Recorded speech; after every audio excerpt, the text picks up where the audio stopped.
Hello, everybody. Welcome back to Book Talk, where I discuss everything geeky in my brain about the books, the bookies. Books. Books are so wonderful. Now, we are going to do a top 10 list. Why? Because it's fun. It is fun, and the more fun part about it is that I'm going to decide it in this moment. Now, you may be wondering, Jason, how are you just going to decide just like that your top 10 list? And that is because I have already gone through this many times before. I used to be a book hoarder, a massive book hoarder. I had something like 1,500 books, and then I went and traveled. I was 24 years old. I went to Asia for a couple of months. I came back and I was suddenly a minimalist. I had lived out of a backpack for a long time. I had something like 20 books in my backpack. I wanted to kill myself. Why didn't I bring a Kindle or a Kobo? I don't know. I was still obsessed with paperbacks. I still love them. Hardcovers too, but paperbacks are better, especially if you're getting sleepy. You drop one, it smacks you in the head. Hardcovers, very painful. Bad experiences when I was younger. So, when I came back, I literally gave myself the task of reading through every single book I had again. Now, a few of them I hadn't read yet. I was a little bit obsessive back then. I wanted to have an entire series before I would actually read through it. So sometimes I had 4 or 5 books in a series. I'd only read the first book. I'd never read any of the others. So this time I bulldozed through, and I was extremely strict with myself. I told myself, if I do not love this book, love it, I can like it, I can enjoy it. Okay, but if I only like it or enjoy it and I'm only going to read it once every couple of years or something, it's a Kindle book. That's where I'm keeping it. But if I love it, if I'm going to read it every year, if I can read it right after I just read it, that is a book I'm keeping. And that's how I've pretty much accumulated most of the books that you see up there. I actually have a pile, you can sort of see it right here, which I am re-going through right now and judging. Most of these are actually nonfiction titles, more related to nutrition, science, philosophy, those kinds of things. So I'm being a little bit more strict on those. I've been sort of keeping them just because, I'll be honest, I kind of felt smarter when I looked and had like a bunch of philosophy texts and whatnot, but gotta be more strict. So, top 10 list. These are not actually going to be in order today, so don't take this as a best to least best in my mind. It is just what are like the 10 books right off the top of my head. Now, some of these might be series. Now, I might go and grab, so right off the top of my head, yes, I am wearing weird sweatpants, people. Accept it. This is quarantine time. This is The Way of Kings. It is Brandon Sanders's first attempt at a epic series, and he got into this, well, I believe he's writing it before he started finishing off the Wheel of Time series, but he was very much inspired to, I think, go full pin into it. And 3 books later, waiting on the 4th, each one is 1,000 pages. I think he was inspired, ladies and gentlemen. This series is awesome. Awesome. It's good. It's good. It has some of the most incredibly interesting characters I've ever seen in a book series. Brandon Sanders is also phenomenal at making magic systems. I didn't really get into the Mistborn series. I enjoyed the magic system, but when the character development started being fully focused on I'm even blanking on her name, people might hate me, but the female protagonist, I just kind of lost interest in her. She was just, I forced myself through the second book and just didn't really like it. I found the first book's main protagonist much more interesting. I digress. So in here we have Kaladin, we have Dalinar, and we have Shallan, and they're all really interesting in their own way. They are all extremely damaged people. I have to say though, although Kaladin from like a little boy perspective, the little boy inside me, I love Kaladin, but he is slightly annoying in some instances. Dalinar is amazing. He has some of the best character development I've ever seen in terms of just a person who is and was and it still has that aspect of him, a bad person who is doing the best he can to control himself. And as someone who finds that something we sadly lack in our modern society, discipline, control, the ability to understand that even though we have impulses and all this pleasure and desire, if you want real freedom, you have to control it. You have to be better. It's the journey, not the destination.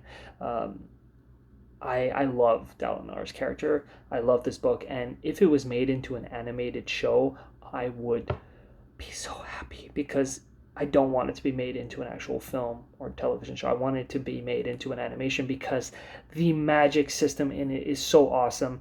These shard plates, these shard weaponry, everything is awesome, and it will look so cool if done well in animation. So, The Way of Kings, first book.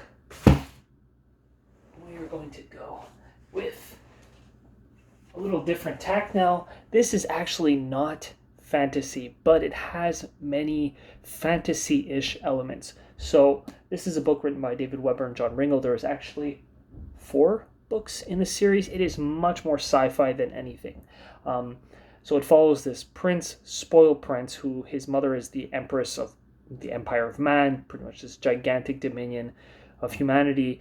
And through a bunch of circumstances, him and his bodyguards, the Bronze Battalion, end up crash landing on a planet. Now, on this planet, there are the Mardukians. They are like 4-limbed humanoid creatures, humans, for all intents and purposes, like humans.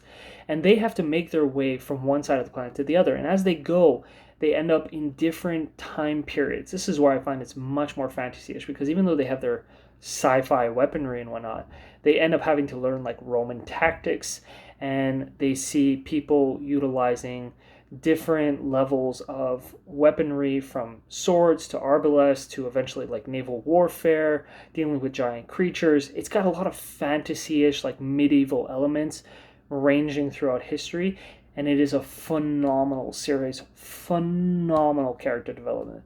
The way Roger goes from like a spoiled little sissy boy, well, granted not a sissy because he's always pretty damn dangerous, but just his development is phenomenal, and not enough people talk about March Up Country because it's kind of relegated to sci-fi, and you just don't hear about it as much. Great book, great series, ending still great.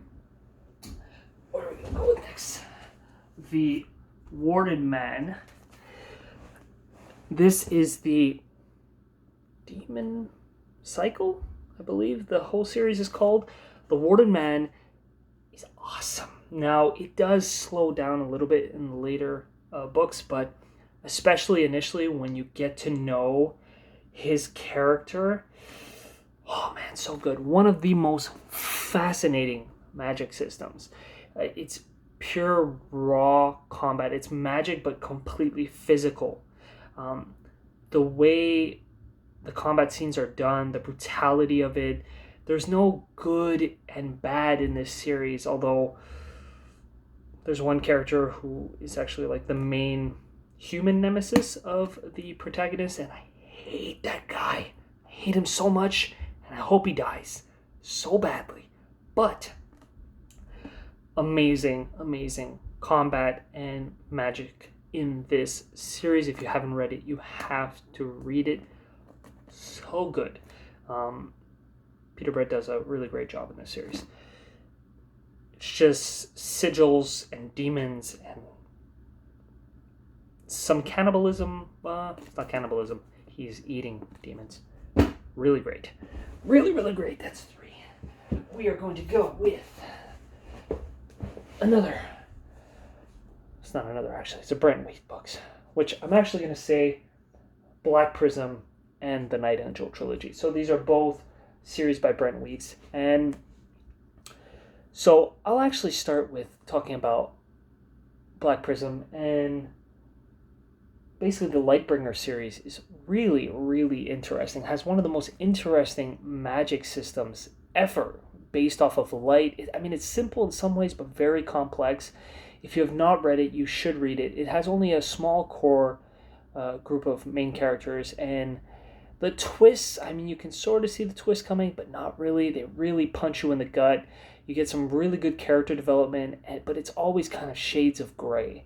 It never really becomes this easy, oh, he's good, he's bad. Very, very good. The Night Angel trilogy is a little bit similar in that vein because the main character is an assassin. And he is not a good person, but he slowly becomes one due to circumstances because there are people causing problems and they are way evil. And he is not that bad. And he mostly does a lot of his stuff out of rage, out of vengeance, out of context of his circumstances. His master has a really interesting and complex background. One of the most frustrating things about this series, and the novella that goes along with it, talking about his master's life, is that there is so much lore, so much backstory that goes along with the magic system, how he becomes what he becomes in the series, and much of it is not explained. It is not explained. I believe the author is supposed to expand the world and actually explain things better, but a lot is talked about but never actually resolved or properly fleshed out, including his own abilities and what he gets from his magic. So, very, very good, very, very frustrating. Another book, one of the most frustrating series I've ever read. Many people would probably consider this to be more young adult, or for children. So this is the Lamplighter novels. Actually, it's called the Foundling's Tale series. My apologies. This follows a young boy named Rosamund, who is in a sort of Victorian steampunk era where he grows up in an orphanage where most of the boys go and join the Navy or the military. They're being raised for that. He goes and actually becomes a lamplighter. So he's responsible for lighting the lamps along the roads of this time. The only kicker of this, and why everybody is kind of strongly trained, is that there are monsters. And these monsters are not like, they are to a certain degree, but they are also sentient. And they have their own culture, their own society. Rosamund ends up linking up with one of the warrior caste of this steampunk society. It is a woman who has had her organs replaced out and shifted around, and she's able to create energy, electricity, and use this as a weapon. And so it's extremely fascinating as a world. There is so much lore popped in and like put into the story, and this is why, just like the Night Angel trilogy, is extremely frustrating, because there is this entire backdrop of lore and history about the wars between the humans and the monsters, who the monsters are, what is it about them, and there's a lot of twists in the series when you find out stuff about the main character of Rosamund and how he's involved in this. And the series just kind of ends, and had built up all this possibility of like something really huge happening, and you never find out about it. And I want to kill myself every time I reread this series, because it's so different. It is so unique, and it is extremely frustrating. I believe the reason why it is almost never talked about is because of its ending. And not many people find it because it's usually put in the children's section. But it is not a children's book. It's maybe like a teen. It's hard to say. It's really hard to say. The style of writing is not too complex. It's relatively simple. It is focused more on kids, but the depth of it could have been so much more. So much more. What are we at? 1, 2, 3, 4, 5, 6. We are going to go with...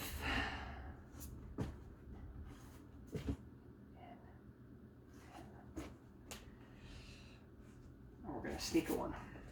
So, got a bunch of books here. Many people have not heard of Talion Revenant. It is a standalone novel. It is phenomenal. It follows in this world where there are these justices, these people who have been highly trained, sort of as warrior assassins in a certain sense. Is a very complex, deep world. It could have been fleshed out so much more. It is not, unfortunately. But its character development is phenomenal. Your main character is great. His backstory is great. His abilities. So these people, when they are chosen as a justice, allows them to hunt down a criminal and basically take their soul. and then they purge it from them after. It is extremely fascinating, and I really, really, really, really, really wish there was more books from it. Check it out. Tally and Revenant, Michael A. Stackpole. Many people know the Dresden Files by Jim Butcher. I've just started reading them. So far, I'm so-so with the first book, but I've been told that it gets much, much better as you go along, so I'm forcing myself through it. Now, Jim Butcher also wrote a fantasy series, the Codex Alera. There are 6 books, and I love these books. Basically, it is based off this myth of a Roman legion that had been lost. And in this series, they somehow ended up on this planet. You learn that through the back lore. And they end up, through many extenuating circumstances, binding themselves to the elementals of this world and giving sentience to them and creating so much power out of it. And the enemy in this series is, you would think would be something extremely simple, but ends up being extremely complex. The main character is a fascinating character. Beautiful development, amazing magic, amazing combat, very, very tactical. They really hit everything. Politically, tactical, magic. I can't even get into it all. It's just really, really great series. I would check out the Codex Alera. It's a great series. Name of the Wind, Patrick Rothfuss. Talked about him before. I love this book. I love the second one. The first one is much better. For a series that has very, very little action in it, I was surprised at how deep I got into this. The main character, Goth, is just... he is a phenomenal showcasing of a brilliant kid who's had life shit on him over and over again, and who is still a child and keeps making tons of mistakes. I hate Patrick Rothfuss. He is taking so damn long to make this third book. The fact that he's making a movie and a TV series actually makes me unhappy, because I don't really feel this kind of series will do well in that, and it could really shit on a lot of stuff. But we'll see. Could be the TV series or the movies will be amazing. Could be he's going to come out with more than the third book. Maybe there'll be a fourth and a fifth, and that's why it's taking so long. Maybe the third book will be 2,000 pages. I don't know. I hope it comes out eventually. I hope it's great. It is a beautiful, beautiful series, though. The characters' development, the tie-ins with music are just phenomenal. The magical system, again, a problem with the lore. Builds up all this backstory of the naming, and you almost hear nothing about it by the end of the second book. That's why I'm hoping there's going to be more than a third book, because I really want to see this world be expanded. I want them to explain all these things and his main enemies in the series, which by the end of the second book, almost nothing has been touched upon. So I don't know where he's going to go with it, but I still love it just because it's a beautiful read. And for those who have not read the novella, The Slow Regard of Silent Things, which follows 7 days in the life of one of the really small, little, tiny side characters in this series, Ari, it is one of my favorite books. I love The Slow Regard of Silent Things. It is beautiful in its madness. It's just basically shows someone who is damaged, and when you understand the naming world and how that ties into who she is and what she is and how she became what she is, it makes it even more mysterious and beautiful and heartbreaking when you read that book. So definitely check it out. Slow Regard of Silent Things. I would definitely recommend reading The Name of the Wind and the Wise Man's Fear before you read Ari's story, though, because it will help you understand more and it'll just make more sense. After that, we have another Michael A. Stackpole book. Actually, he's the one who wrote Tally and Revenant. He wrote this series. It starts off with the Dark Glory War and then evolves into an actual trilogy, going with Fortress Draconis, When Dragons Rage, and The Great Crusade, although there's a big time jump. So I think it's something like a good 20 years between this book and that one in terms of the series. And the main character is phenomenal. The world building, it's very... high fantasy and like typical elves and this and that, but he really twists the stories around and really makes it phenomenal. He really does. It's like he took every single trope of every single fantasy series and just made it cooler, more brutal, darker. Everybody always gets, like, everybody you think is gonna do well, every bad thing happens to them. Death is everywhere. It's a great series. Now I'm gonna cheat and do an 11th book, even though I said, did I say book? 11th book, even though I said I was only going to do 10. And that is to talk about The Golden Compass, basically Philip Pullman's His Dark Materials. I love this series. It always ends with me slightly crying because I want Will and Lyra to be together. But His Dark Materials is really phenomenal in that it is confusing. So much is philosophical, but it's a children's book. I mean, there's parts of it that could be a children's novel. There's parts of it could be a young adult. Some of it could be theological. Like, it really hits on a lot of points. And as you progress in the story, it just gets deeper and deeper and more complex.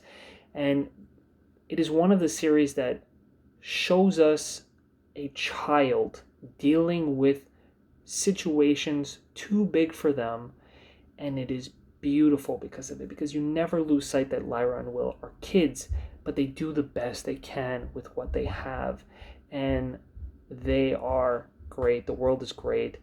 The religious tones, the philosophical tones, the scientific tones, everything is phenomenally done. So I would love for people to check out His Dark Materials more. It is now a TV series. Don't watch the movie, please don't. It is a TV series, British. I haven't checked it yet, but I've heard really good things. So I will end with that. So read Brandon Sanderson, read Michael A. Stackpole, read Patrick Rothfuss, read Peter Brett, read Brent Weeks, read DM Cornish. You will not be upset if you read all these people, and definitely check out David Weber, because March Up Country, I really want it to become, this would be something, TV series would be awesome. And I'm done. I am done, people. Now have yourselves a wonderful, geeky, healthy day. Peace, love. I got nothing else. Okay, bye.